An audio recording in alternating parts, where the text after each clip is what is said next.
Dahil po sa dumadalas na ulan at baha, nagbabala ang Department of Health laban sa ilang usong sakit, gaya po ng dengue at waterborne diseases gaya ng leptospirosis at alipunga. Balitang hatid ni Katrina Son. Sa biglang buhos ng malakas na ulan, karaniwan ng kasunod ang pagbaha sa ilang kalsada. Tulad ng naranasan sa iba't ibang bahagi ng Metro Manila sa Magdamag. Abot baywang pa ang baha sa ilang lugar. At hindi maiwasan ng iba na lumusong sa baha. Kabilang sa mga sakit na maaring makuha sa paglusong sa baha ang leptospirosis at alipunga.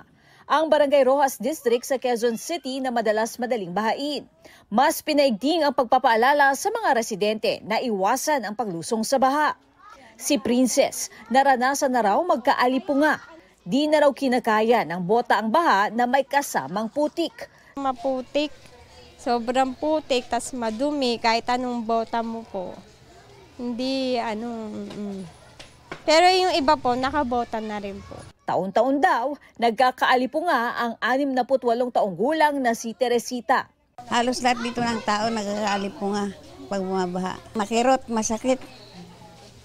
Talagang matindi ang sakit. Buti na lang daw ay may libreng gamot sa kanilang health center. Isa rin sa mga iniiwasan nilang sakit ang dengue. Kaya tulong-tulong daw ang lahat para maiwasan ito. Kapag tag-ulan, unang binabantayan namin ay dengue. Bago dumating ang mga pagbaha, meron na pong paglilinis sa mga estero, pag-spraying, kapaligiran.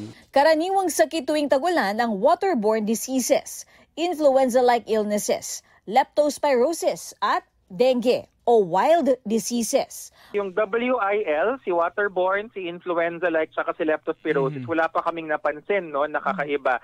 Si dengue, yung aming pinakahuling tala, bagamat hindi pa siya malaki yung pagtaas, ay alam natin na nagsisimula na. Meron na tayong nakita na, kung di ako nagkakamali, 6 or 5% na increase on a week-to-week basis. Kasi alam natin tag-ulan na eh. So talagang magsisimula na yan.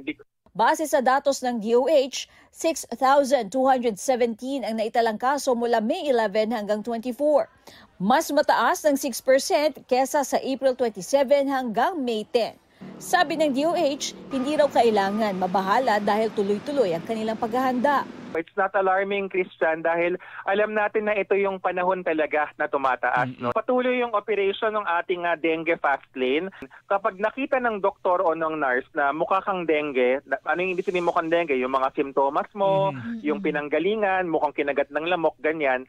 Ibig sabihin, yung processing time mo, bibilisan namin.